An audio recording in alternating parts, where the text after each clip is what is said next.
सबसे पहले समर जी को नमस्कार करती हूँ, क्योंकि वे हर वक्त मुझे किसी न किसी मुद्दे पर प्रकाश डालने के लिए प्रेरित करते हैं। मुझे भी अच्छा लगता है किसी न किसी टॉपिक को लेकर उसके बारे में जानकारी हासिल करना, शोध करना और ये पता लगाने की कोशिश करना आखिर कोई एक खास विषय पर राष्ट्रीय पर्व मनाने की इच्छा किसने जाहिर की और क्यों। ऐसे ही एक मुद्दा है नारी सशक्तिकरण। आखिर ये नारी सशक्तिकरण है क्या, किसने इसकी शुरुआत की? इसकी जानकारी करने के लिए जब हम इतिहास के पन्नों को पलटते हैं तो पाते हैं युगों युगों से नारी शोषण होता आ रहा है और नारी सिर्फ मर्दों के मन बहलाने की वस्तु, बच्चा पैदा करने की मशीन और कोलू के बैल की तरह खटना, यही नारी जीवन है। और घरेलू हिंसा का शिकार, बलात्कार का शिकार होना ही नारी की जिंदगी है। और सबसे बड़ी जो तकलीफ झेल रही हैं वो है आर्थिक तंगी और गरीबी। आज सरकार ने इस ओर काफ़ी ध्यान दिए हैं, जिस कारण बेटी पढ़ाओ बेटी बचाओ अभियान चलाए हैं, दहेज प्रथा पर रोक लगाए हैं, भ्रूण हत्या रोके हैं, कामकाजी महिलाओं की ओर ध्यान दे रहे हैं, बच्चे होने पर उसे आराम भी मिल रहा है बिना वेतन काटे। फिर भी अभी सरकार को महिलाओं के लिए बहुत कुछ करना बाकी है, क्योंकि आज भी मर्द नारी को सिर्फ काम करने की मशीन समझता है, जो युगों युगों से समझता आ रहा है। आज नारी साक्षरता की दरें भले ही बढ़ी हैं, लेकिन जब तक हर महिला को वेतन नहीं मिलेगा मेहनत के हिसाब से, तब तक कोई महिला स्वावलंबी कैसे बन सकती है।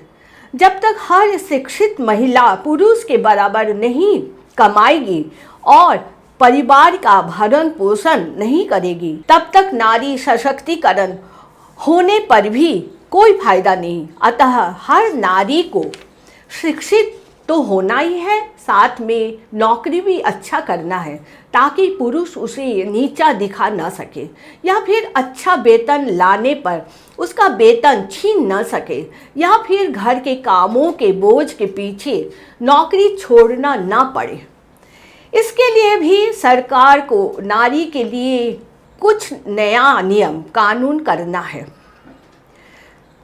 जिसके बलबूते नारी पुरुषों के कंधे से कंधा मिलाकर काम कर सके और बराबर के हिस्सेदार बन सके, न कि पढ़ लिख कर गुलामी की जिंदगी जिए।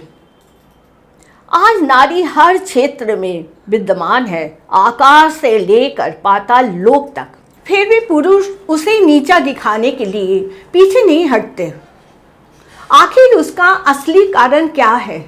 नारी का कमजोर होना कि नारी होना, जिसे देख पुरुष उस पर टूट पड़ता है हवस को पूरा करने के लिए? इसका जवाब किसके पास है? पुरुष के पास कि एक नारी के पास?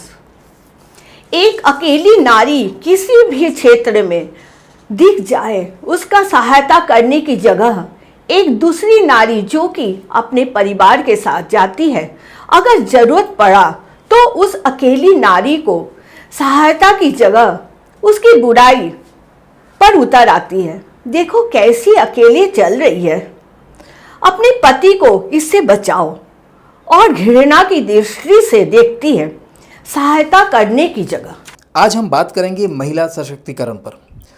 तो सबसे पहला हमारा क्वेश्चन है, हमारा प्रश्न है आपके लिए कि महिलाओं के सशक्तिकरण का क्या मतलब है, इसका क्या आशय है? महिलाओं के सशक्तिकरण का मतलब है अपनी निजी स्वतंत्रता और स्वयं के फैसले लेने के लिए महिलाओं को अधिकार देना ही महिला सशक्तिकरण है। महिला सशक्तिकरण के बेहद आसान शब्दों में परिभाषित किया जा सकता है कि इससे महिलाएं शक्तिशाली बनती है, जिससे वो अपने जीवन से जुड़े हर फैसले स्वयं ले सकती है और परिवार और समाज में अच्छे से रह सकती है। समाज में महिलाओं का वास्तविक अधिकार को प्राप्त करने के लिए उन्हें सक्षम बनना महिला सशक्तिकरण है। महिला सशक्तिकरण का उद्देश्य होता है महिलाओं को शक्ति प्रदान करना, जिससे वे हमारे समाज में पीछे न रह जाए और पुरुषों के साथ कंधे से कंधा मिलाकर फैसले ले सके तथा गर्व से अपना सिर उठाकर चल सके। महिला सशक्तिकरण का मुख्य लक्ष्य महिलाओं को उनका अधिकार दिलाना है। जैसे कि हम सभी जानते हैं, हमारा देश भारत पुरुष प्रधान देश है, जहां पुरुषों को महिलाओं की तुलना में ज़्यादा माना जाता है, जो कि सही बात नहीं है। आज भी भारत में ज़्यादातर जगह महिलाओं को पुरुषों की तरह काम करने नहीं दिया जाता है और उन्हें परिवार की देखभाल के लिए घर से ना निकलने की हिदायत दी जाती है। आज की इस आधुनिक युग में 40 से 50% ऐसी हैं जो शिक्षित होने पर भी घर पर ही बैठी रहती है, यानी कि देश को आधा ज्ञान घर पर ही बैठे बैठे बेकार हो रहा है। हालांकि घर पर बच्चों की देखभाल या परिवार की देखभाल करना भी जीवन का मुख्य हिस्सा है, परंतु इसका मतलब ये तो नहीं कि जीवन वहीं तक सीमित है। महिलाओं को भी पुरुषों की तरह घर से बाहर निकलना चाहिए और काम करना चाहिए, क्योंकि इससे उनका ज्ञान और बढ़ता है और वो भी देश के लिए कुछ अच्छा कर सकती है। हमारे वर्तमान प्रधानमंत्री जी नरेंद्र मोदी ने भी कहा है कि देश की तरक्की के लिए पहले भारत के महिलाओं को सशक्त बनाना होगा।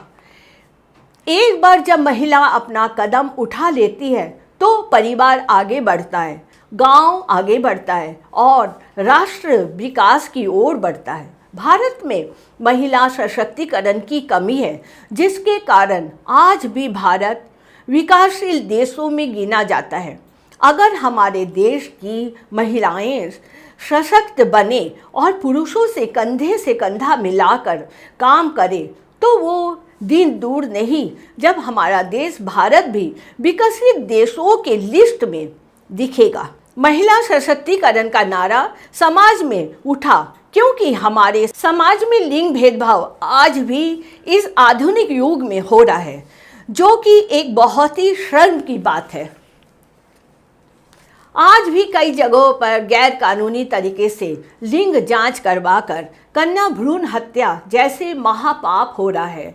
बाकी लोग घर में लड़कियों को लड़कों से कम समझ रहे हैं, तो कई जगहों पर विवाह के बाद लड़कियों के साथ अत्याचार हो रहा है। अगर हम सही नज़रिए से देखेंगे तो पूर्ण रूप से महिलाओं के साथ अन्याय हो रहा है, जो नहीं होना चाहिए, क्योंकि इस दुनिया में हर किसी को स्वतंत्र रूप से जीने और जीवन में आगे बढ़ने का हक है। हर आने वाले सालों में सरकार ने भी महिला सशक्तिकरण के अवधारणा को बढ़ावा देने के लिए कई नए नियम और कानून तैयार किए हैं। आशा है कि ये नियम कानून लोगों की सोच महिलाओं को उनका हक दिलाने में मददगार साबित होंगे। अपनी महिला सशक्तिकरण के महत्व को समझना चाहिए और समाज के महिलाओं का सम्मान करना चाहिए तथा उन्हें उनका हक प्रदान करना चाहिए। जी, बहुत अच्छा। और हमारा दूसरा प्रश्न है, देश के कानून में महिलाओं को कौन कौन से अतिरिक्त अधिकार दिए गए हैं? देश के कानून में महिलाओं को गुजारा भत्ता का अधिकार दिया गया है, पिता की संपत्ति का अधिकार दिया गया है, पति की संपत्ति पर अधिकार दिया गया है, महिला की कमाई पर अधिकार दिया गया है, पुलिस से जुड़े हुए अधिकार दिए गए हैं, घरेलू हिंसा के खिलाफ अधिकार दिए गए हैं, महिला कर्मचारी का विशेष अधिकार दिया गया है, मातृत्व संबंधी लाभ का भी अधिकार दिया गया है, समान वेतन का अधिकार दिया गया है, यौन उत्पीड़न के खिलाफ अधिकार दिया गया है, दहेज निवारण का कानून अधिकार दिया गया है, कन्या भ्रूण हत्या के खिलाफ अधिकार दिया गया है, मुफ्त कानूनी मदद के लिए अधिकार दिया गया है।